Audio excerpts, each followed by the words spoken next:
Your son is a failure. He's barely passing my class, and with grades like this, I'm just not sure what kind of future he's gonna have. What do you have to say for yourself? You're supposed to graduate this year. Listen to Mr. Johnson. What kind of future do you think you're gonna have? With all due respect, don't call me a failure. Failure is an event, not a person, in fact. And you talk about the future, Mr. Johnson, but you're not preparing us for that. Excuse me? Just listen to what I'm saying. This should be good. Would you agree that in the future, most careers will become automated? Yeah, so? So the people who succeed will have to be curious, innovative, with resilience to adapt to new changes. What's your point? My point is, the focus in this school is not on that. It is on regurgitating information and test taking, and that's just real. But in today's world, creativity is the most important leadership skill. Oh, that's how you feel. You don't have to believe me, but maybe you will believe the 1,500 executives who recently said creativity is the most important leadership skill. See, pretty soon, no one will be hired because of what they know. Because who cares what you know or if you've memorized a fact? We've got Google and Siri for that. In the future, people will be hired because of what they can do with their knowledge. Can they creatively solve real-world problems, not just follow instructions or directions and bubble in multiple choice questions? So, Mom, that's why I'm stressed, because these robotic tasks we learn in school should stop. Because no one can do a robot's job better than a robot. Billionaire founder of Alibaba, Jack Ma, said that we should not compete with artificial intelligence, but instead focus on developing unique human intelligence. Mr. Johnson, drills are for teeth, not the human mind. So these repetitive knowledge-based tasks we must leave behind. Or in the future, you're gonna find a lot of people graduating out of your class right into the unemployment line. See, many top companies today don't look at grades. Mom, that old way is expiring.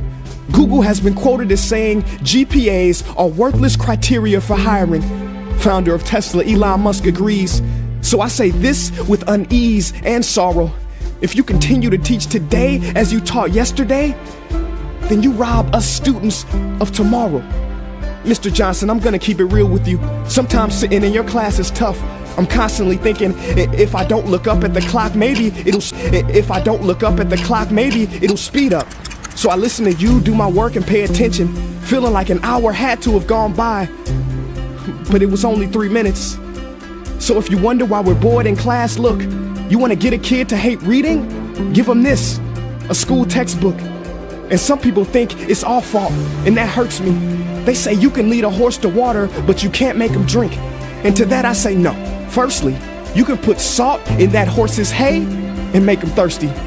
And if you bring joy in your classroom, you can make any bad student nerdy, as he or she discovers the beauty of truly learning. Mr. Johnson, I mean no disrespect. You have the most important job on this planet. You build, create, and save lives. But if you really care about my future, like you say, then you have to fully commit and ask yourself honestly, how do I prepare a child for a future that doesn't yet exist? Here's a hint. The answer is not found in this. It's using this and this. See, in the future, we will need more passion and compassion. People with inspired hearts and wisdom to uplift this planet. And Mom, I love you, but can I be real? Go ahead. You want to know one of the biggest factors for childhood success? It's not IQ. It's family meals. And we haven't had one of those in a while. See, I know sometimes you don't feel proud, because I may not be a straight A student, but I'm not stupid. These tests may be 70% of my grade, but they're 0% of my future. But don't worry, I'll pass this class and get through this. But I need you to give me the space I need to be me and live true. Because the best feeling in the world is that your own parents get you. There's a passage in a book called The Prophet by Khalil Gibran. And if you don't mind, I'd love to share it with you. Go ahead. See, he says, your children are not your children. They are the sons and daughters of life longing for itself. They come through you, but not from you. And though they are with you, they do not belong to you. You may give them your love, but not your thoughts, for they have their own thoughts. You may house their bodies, but not their souls, for their souls dwell in the house of tomorrow. So, Mom, I'd appreciate it if you give me the love that I need to pursue my dreams. See, if we are to succeed, all three of us need behavior change on all fronts. We talk about the future, but the future is now, and it is created now by all of us.